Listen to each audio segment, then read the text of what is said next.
느헤미야는 예루살렘 성벽을 건축하고자 굳은 결심을 세웁니다.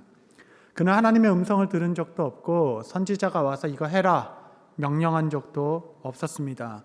환상이나 꿈으로도 계시받은 적이 없으나 그는 그의 눈물이 흐르는 곳, 그의 마음이 머무는 곳, 주께서 거하시는 이 성전이 하나님의 영광이 충만하게 되기 위하여 성벽을 세우고자 결심하였습니다. 이는 마치 바운스 목사님의 말씀처럼 지칠 줄 모르는 저력과 포기하지 않는 인내와 무한한 용기로 기도를 밀고 나가며 하나님의 일을 계속해 나가는 자.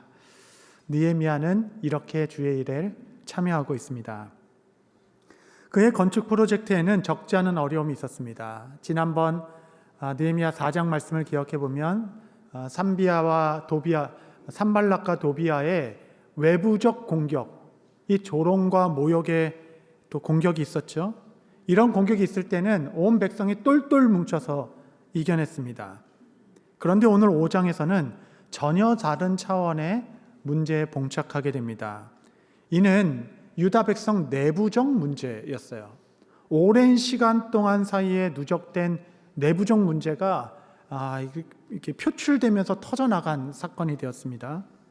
이 5장의 시작은 백성들의 원망과 애환으로 시작됩니다. 5장 1절 보시면 그때 백성들이 그들의 아내와 함께 크게 부르짖어 그들의 형제인 유다 사람들을 원망하는데, 영어로 보면 great outcry가 있었다. 아주 큰 울음이 있었다라는 거죠. 형제들을 향한 울분과 원망이 터져나오기 시작했습니다.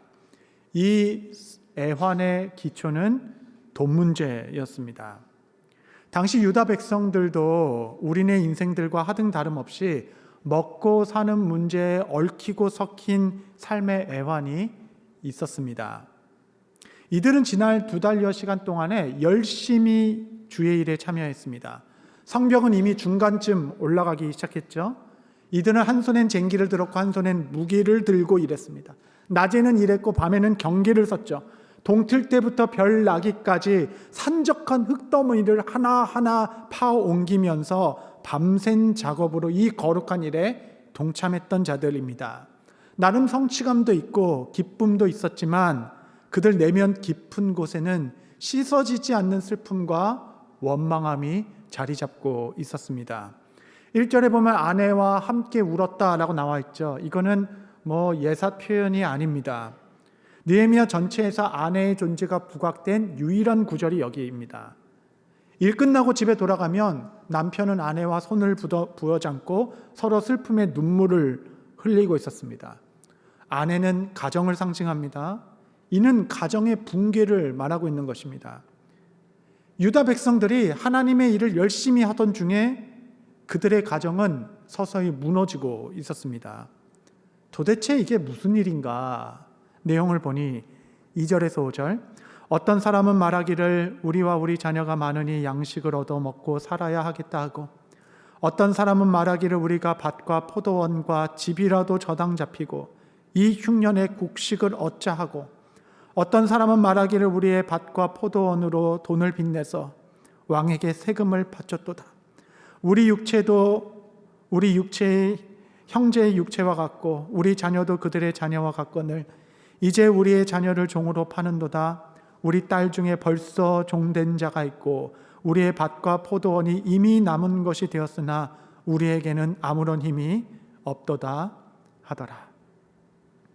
이들의 문제는 3가지였어요. 첫째는 생계 문제였습니다. 식솔이 많은데 그때 큰 흉년이 들어 먹을 것이 없는 것입니다.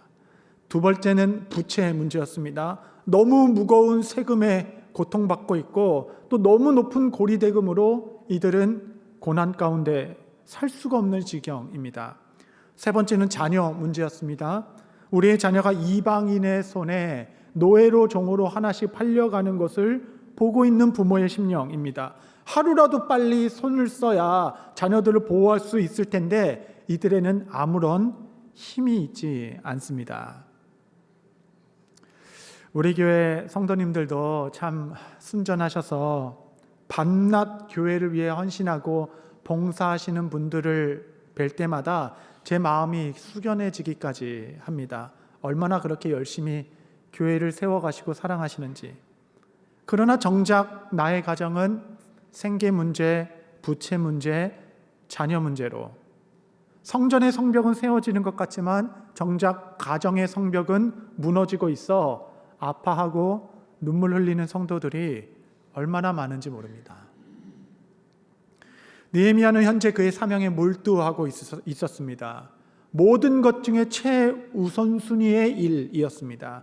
이는 그의 가진 것을 다 던질 만큼의 가치 있는 일이었고 긴급하고 중차대한 과업이었습니다. 그래서 그는 한 손으로는 일하고 한 손으로는 싸우자, 동틀 때부터 별 나기까지 밤샘 작업으로 주의 일을 계속하자 계속적으로 백성들을 동원했던 자입니다. 그는 절박함과 간절함으로 마치 불도저처럼 그 일을 신속하게 추진하고 있던 중이었습니다. 하지만 5장에서 내부적 원망과 슬픔이 터져 나올 때 그는 여기서 멈추어 섭니다. 느헤미야는 무너지고 있는 백성들의 삶을 외면한 채 자신의 프로젝트에만 몰두하지 않았습니다. 보이는 성벽 재건이 중요하지만 그보다 더 근본적이고 중요한 일은 백성들 안에 이미 무너진 가정의 울타리를 다시 견고히 세워주는 일이었습니다. 백성들이 이 거룩하고 중요한 일에 동원되어 힘을 다하는 그날이라도 그 오늘도 이방인에게 나의 자녀가 노예로 팔려가는 아픔을 싸매고 일을 참여하고 있는 자들이었습니다. 여러분, 당시 예루살렘은 성벽만 무너진 것이 아니었습니다. 공동체가 붕괴되고 있었습니다. 교회에서도 우리 건축합시다, 선교합시다, 훈련합시다, 성도들을 동원하여 하나님의 나라, 교회 일을 해나간다 하지만 정작 가장 본질적이고 가장 중요한 성도들의 무너진 삶은 돌아보지도 않은 채 프로젝트에 너무 몰두하고 있는 것은 아닌지 저 자신을 돌아보는 한 주가 되기도 했습니다. 여러분, 느헤미야 5장은 엄청난 속도로 일이 추진되는 중에 그 일을 잠시 멈추고 가장 중요한 백성들의 삶의 애환을 면밀히 돌아보게 하는 말씀. 여러분, 지난 한 주간의 삶은 좀 어떠셨습니까? 여러분의 가정은 안녕하십니까? 느헤미야는 도대체 뭐가 문제인가? 어쩌다 하나님의 백성이 이 지경이 되었는가? 문제의 근원을 살펴보니 이 모든 것이 다 돈 문제였습니다. 여러분, 이 세상은 기승전돈 이렇게 이야기하죠. 모든 것의 결론이 돈으로 맺혀지는 거예요. 돈으로 다 이해되고 돈으로 다 해석되는 세상. 결국 돈 문제였습니다. 전도서에는 이런 말씀이 있어요. 전도서 10장 19절 하반전에 돈은 범사에 이용되느니라. 이게 잘 안 와닿죠. 영어로 하면 훨씬 더 와닿습니다. But the money is the answer for everything. Money is the answer for everything. 여러분, 이것이 진리라는 말이 아니라 해 아래에서의 그 허망한 삶의 모든 노래, 모든 가치가 The money is the answer for everything. 여러분, 이 가치관 안에 우리가 살아가고 있는 것 아니겠습니까? 당시 유다 백성들도 비록 거룩한 일에 동참하고 있지만 동시에 기승전돈이라고 얘기하는 잔혹한 세상에서 발붙이며 살아갔던 자들입니다. 생계와 부채의 문제는 우리에게도 실제적인 삶의 애환 아니겠습니까? 느헤미야가 백성들의 사정을 면밀히 살펴보니 식구는 많고 흉년이 들어 먹을 것이 없어 땅을 저당 잡혀 음식을 얻었고, 이에 집과 밭까지 저당 잡혀 이제는 자녀들을 저당 잡히기까지. 그런데 지독하게 높은 이자를 받고 자식들까지 저당 잡은 자들이 다른 사람들 아니고 같은 형제 유다의 지도자들이라는 것을 알게 되었습니다. 유다 백성의 지도자들이 백성을 돌볼 생각은 하지 않고 값을 더 추진다고 아무런 꺼짐 없이 그 자녀들을 이방인들의 종으로 노예로 팔아버리기까지 하는 어처구니 없는 일들이 일어나고 있는 것을 알게 되었습니다.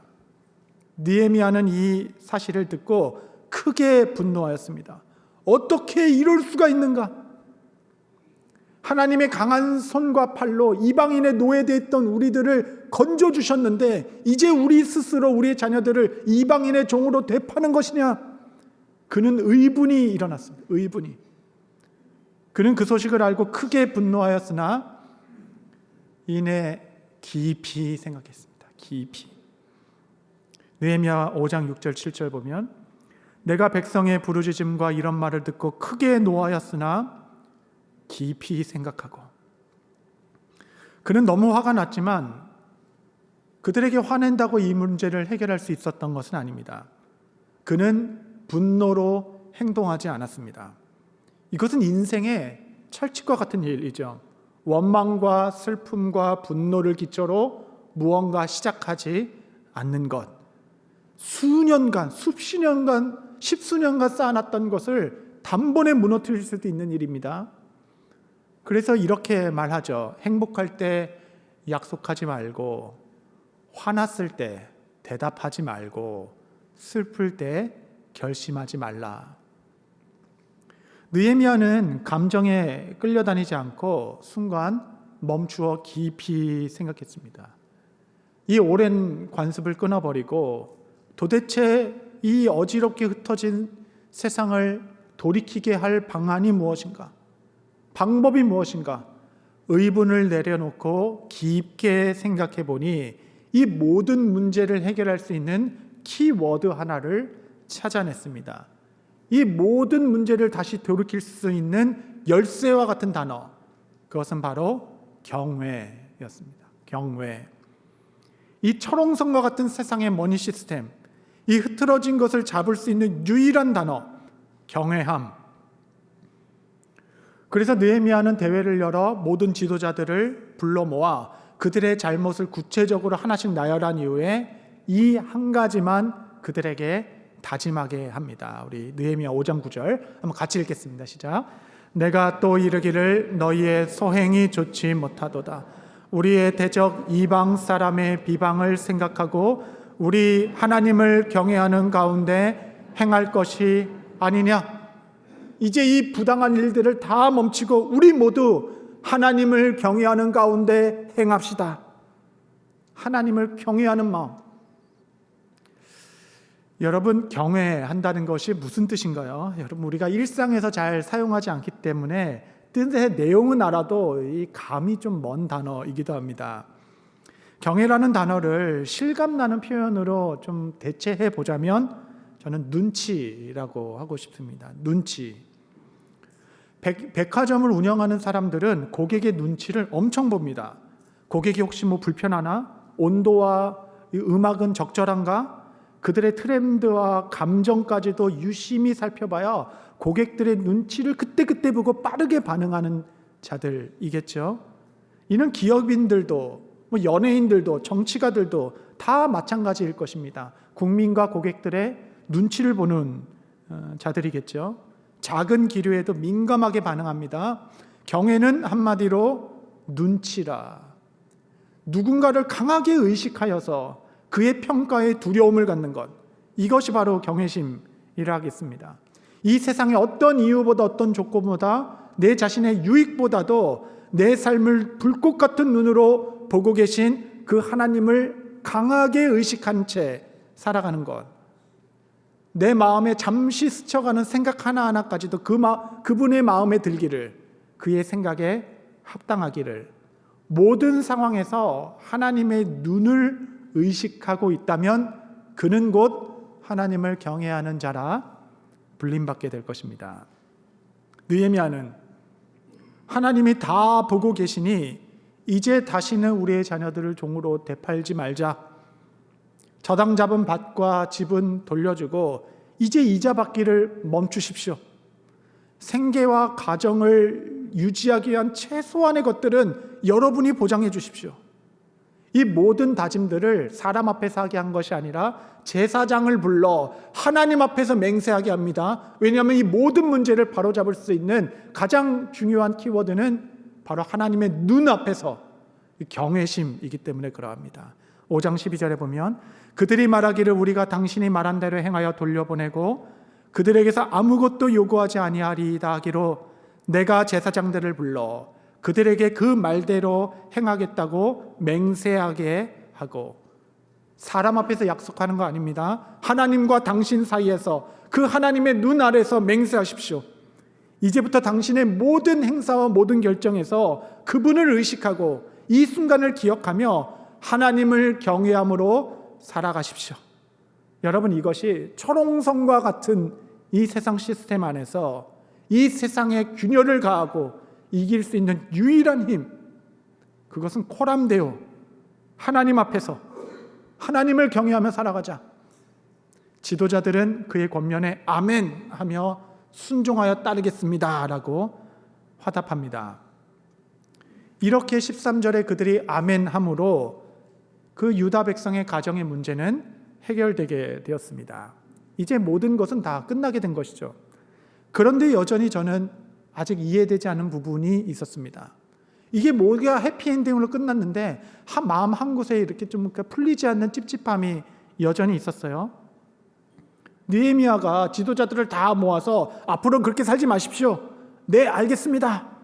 이게 여러분 너무 쉽잖아요. 이게 무슨 이소부화도 아니고 느헤미야가 단 한마디의 권면으로 그렇게 오래 지속되었던 기득권의 문제, 자기 유익의 문제를 내려놓을 수 있었을까? 도대체 어떻게 이게 가능하냐? 이때까지 지도자들이 그렇게 살면 안 된다는 것을 몰라서 그랬던 것도 아니지 않았겠습니까? 그런데 어떻게 그의 말에 그날 거기서 무슨 권위가 있었길래 그 울림이 엄청난 떨림이 되어서 삶을 개혁하게 하는 믿음이 되었을까? 도대체 그 권위는 어디에서 오는 것입니까? 원래 이 모든 이야기는 13절에 이제 아멘 하고 끝나는 것이었습니다. 그런데 느헤미야 5장은 거기서 끝나지 않고 14절로 19절까지 다소 생뚱맞은 느헤미야의 자기 독백이 나옵니다. 자기 고백. 주석가들은 이 독백을 도대체 어디에 붙여서 이 맥락을 이해해야 되는지 의견이 분분합니다. 이 독백은 전체 이야기 에피소드 사이에 들어가 있는 것이 아니라 결론이 다 난 이후에 따로 독립적으로 나와 있는 느헤미야의 자기 고백입니다. 그 독백의 내용은 이랬어요. 총독의 녹을 받지 않았다라고 이야기합니다. 월급을 받지 않았다라고 얘기하죠. 이유는 무엇이냐면 내 형제들의 부역이 너무 심하기에 조금이라도 가감해 주려고 나는 총독의 녹을 받지 않았습니다. 또한 15절에 이렇게 얘기합니다. 나보다 먼저 있었던 총독들은 백성들에게서 양식과 포도주와 또 은 40세겔을 그들에게서 빼앗았고 또한 그들의 종자들도 백성을 압제하였으나 나는 하나님을 경외함으로 이같이 행하지 아니하였고 나는 하나님을 경외함으로 이전에 모든 총독들이 했던 모든 것을 저는 하지 않았습니다. 또 고백합니다. 저는 관료로 있는 동안 땅 한 평 사지 않았습니다. 오히려 나는 식솔들과 우리 먹을 것을 위하여 힘써 일하며 그 일을 감당했습니다. 나는 고위 관료로서 많은 사람들을 접대하는 일을 맡았는데 여러 나라 관리 지도자들 하루에 150명이나 되는 사람들을 식사 대접을 하는 것이 그의 주된 임무였다 얘기합니다. 하지만 그들의 식사를 대접하는 동안 나라의 예산을 사용하지 않았습니다. 이렇게 얘기하는 거예요.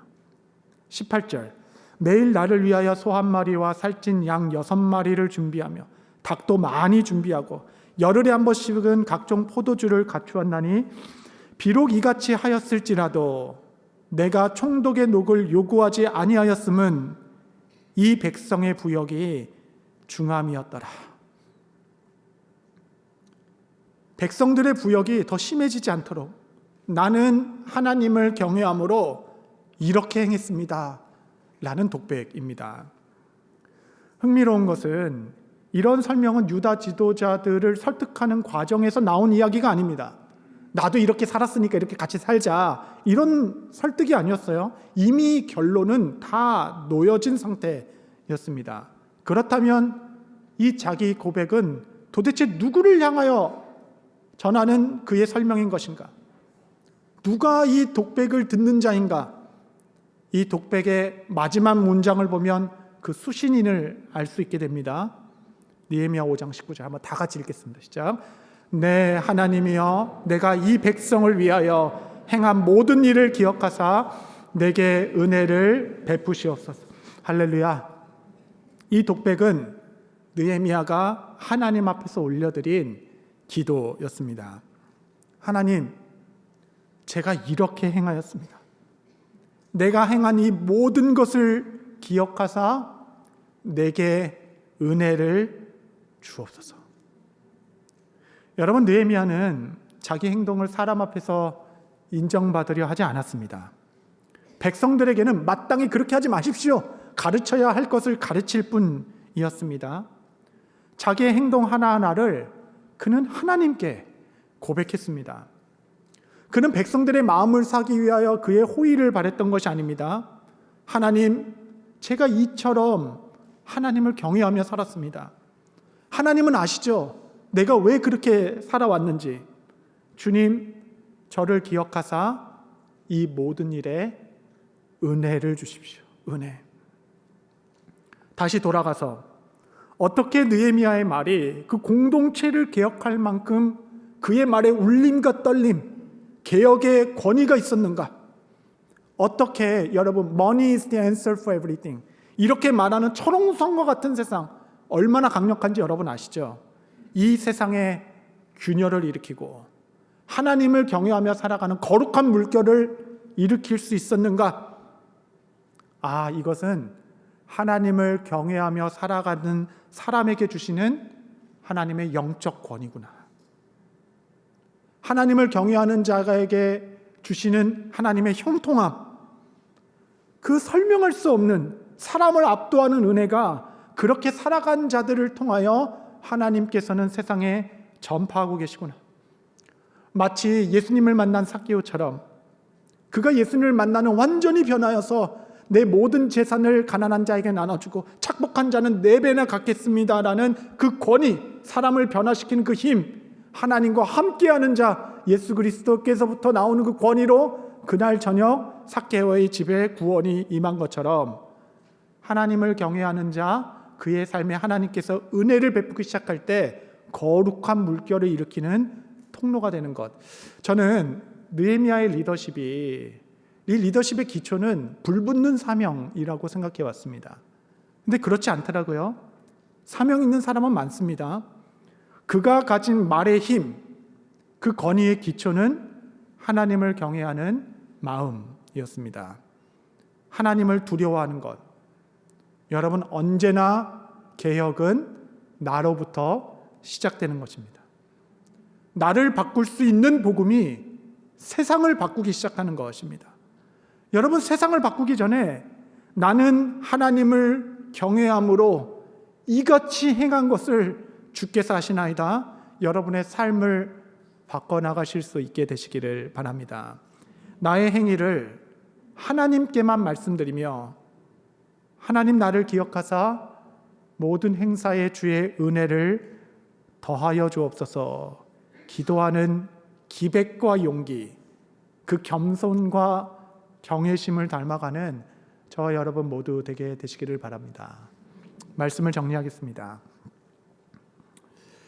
여러분의 무너지는 삶을 돌아보지도 않은 채 자꾸 교회 일만 말씀드린 것 같아 무척 죄송한 마음입니다.